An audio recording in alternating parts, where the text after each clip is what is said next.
Original caption: Automatic rifle team ready for action. Manned by Private J. H. Maxwell and Private E. A. Sullivan, Company B. 137th Infantry Regiment, near unintelligible Germany. August 1918.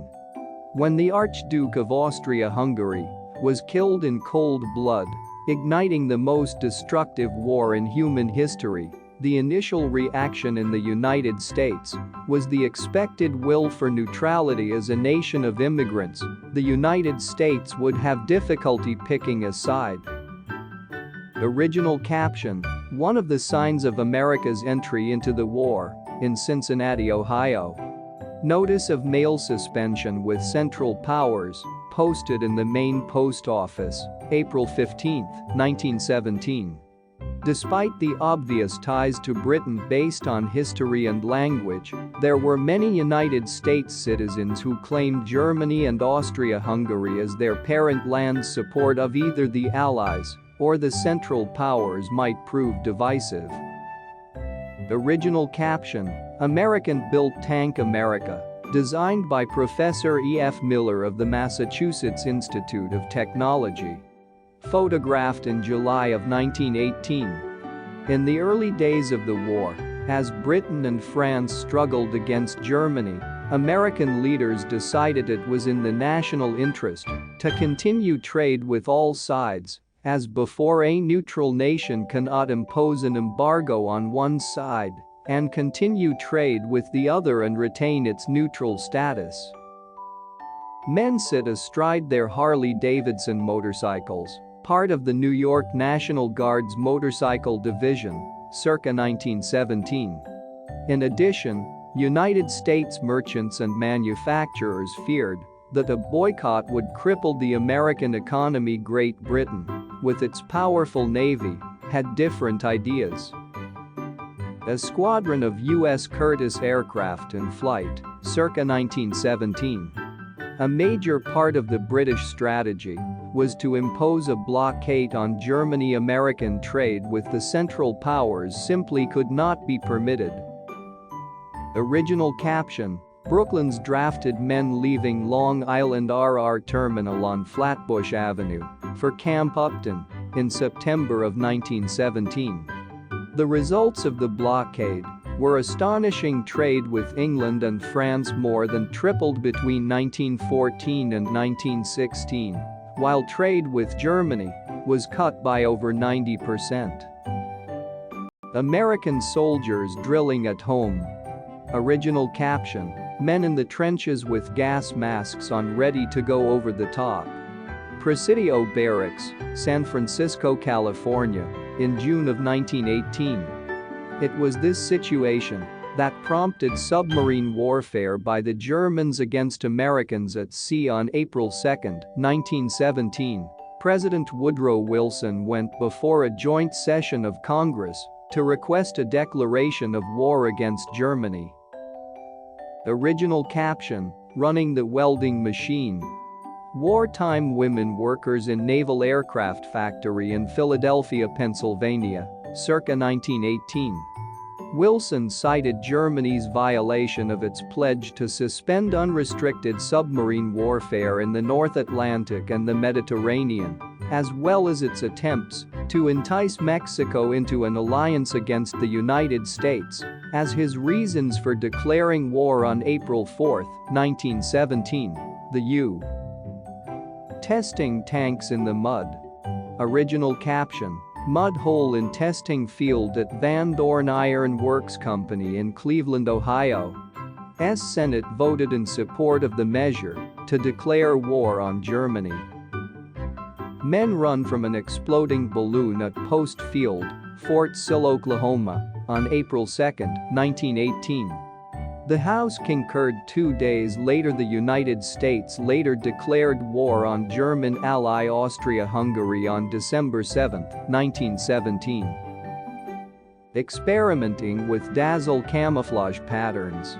Original caption: Experiments on models of vessels to illustrate various methods of camouflage on different types of ships. Camouflage Department, U.S. Navy, Washington, D.C. The first and most important mobilization decision was the size of the army. When the United States entered the war, the army stood at 200,000, hardly enough to have a decisive impact in Europe. Once painted, the camouflaged ships would be placed on a tabletop to be viewed through a periscope, simulating conditions at sea to evaluate the effectiveness of the patterns. Original caption: models of two ships on same line of direction, one plain and the other dazzled. This method of camouflage was used on battleships and transports to deceive U-boat commanders and make correct aim difficult. However, on May 18, 1917, a draft was imposed, and the numbers were increased rapidly. Initially, the expectation was that the United States would mobilize an army of 1 million. The RMS Mauritania in an American port with dazzle camouflage.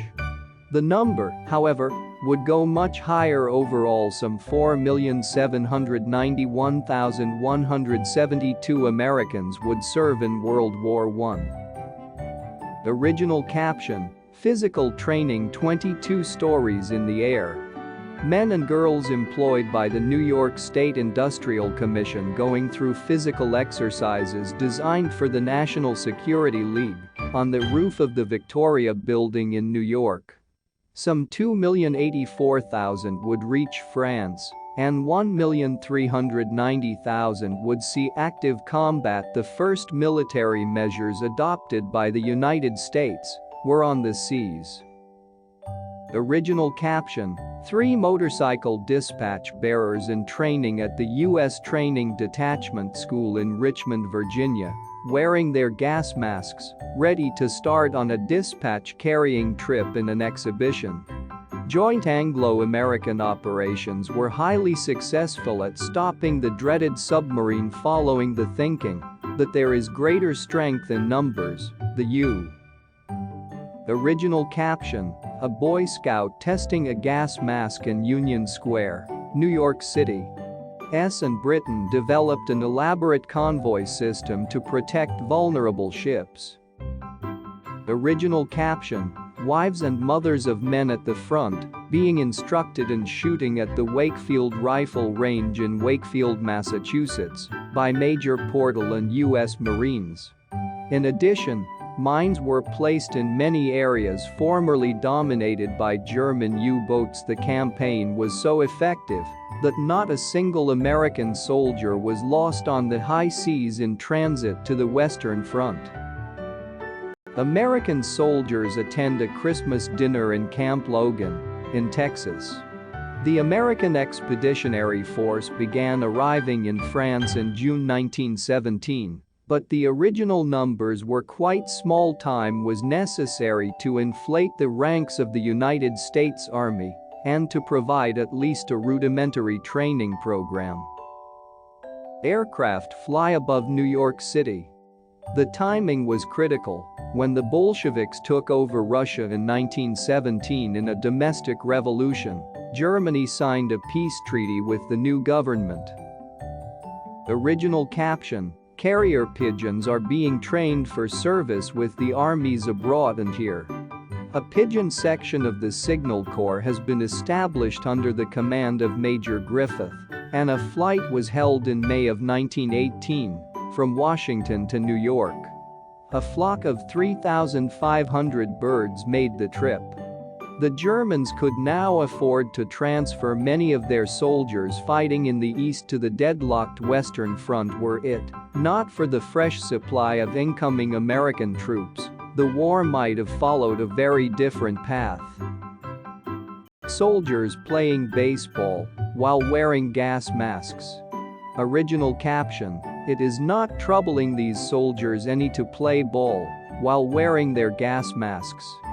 Gas Defense Plant, Long Island, New York. The new soldiers began arriving in great numbers in early 1918. The doughboys, as they were labeled by the French, were green indeed. Original caption: mascot of the USS Pennsylvania, amusing some of the sailors. Many fell prey to the trappings of Paris nightlife. While awaiting transfer to the front, an estimated 15% of American troops in France contracted venereal disease from Parisian prostitutes, costing millions of dollars in treatment. Original caption: advancing over no man's land. Troops moving forward over ground that has been thoroughly churned up by shells from big guns, July 1918. The African American soldiers noted that their treatment by the French soldiers was better than their treatment by their white counterparts in the American army, although the German army dropped tempting leaflets on the African American troops promising a less racist society if the Germans would win. None took the offer seriously. French ruins. Original caption: aerial view of Sicapri, France. By the spring of 1918, the doughboys were seeing fast and furious action. A German offensive came within 50 miles of Paris, and American soldiers played a critical role in turning the tide at Chateau-Thierry and Belleau Wood. Original caption: war horse being well cared for in the big conflict. The average life of a horse in the war zone is 6 weeks. Seen in a German veterinary hospital in the field. A horse, being wounded by shrapnel, is being made ready for an operation. In September 1918, efforts were concentrated on dislodging German troops from the Meuse River. Finding success, the Allies chased the Germans into the trench lot in Argonne Forest, where America suffered heavy casualties. Original caption: wrecked French chateau. Chateau destroyed by German shell fire, dives, was France. But the will and resources of the German resistance were shattered. The army retreated, and on November 11, 1918, the German government agreed to an armistice. Original caption: British tank going into action. The war was over. Over 14 million soldiers and civilians perished in the so-called Great War. An aircraft flies over no man's land, a European battlefield torn up by bombs and trench diggers. For the United States, the human and economic costs of the war were substantial. The death rate was high. 48,909 members of the armed forces died in battle, and 63,523 died from disease. Original caption: Ike Sims of Atlanta, Georgia, 87 years old, has 11 sons in the service. Many of those who died from disease, perhaps 40,000, died from pneumonia during the influenza-pneumonia epidemic that hit at the end of the war. Some 230,074 members of the armed forces suffered non-mortal wounds.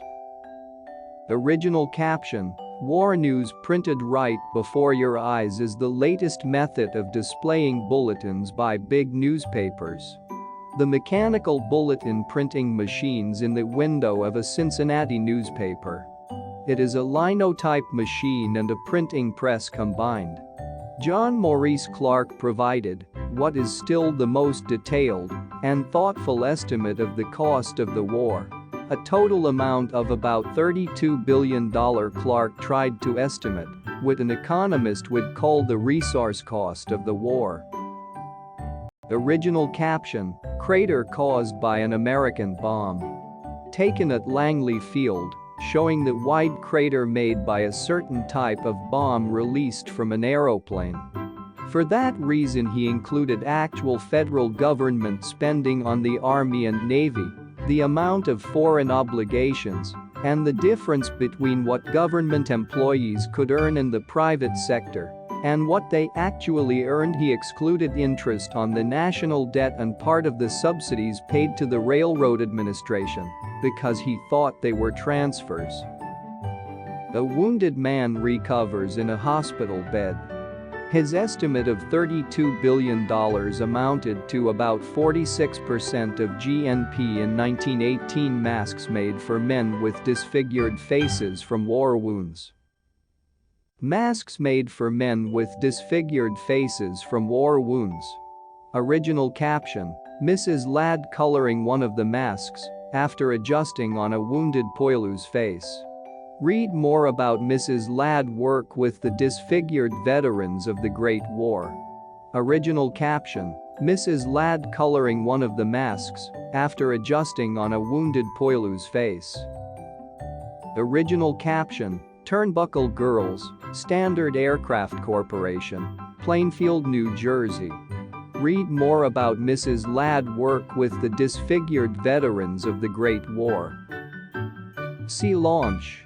Original caption: Aeroplane leaving a light cruiser. Photo credit, U.S.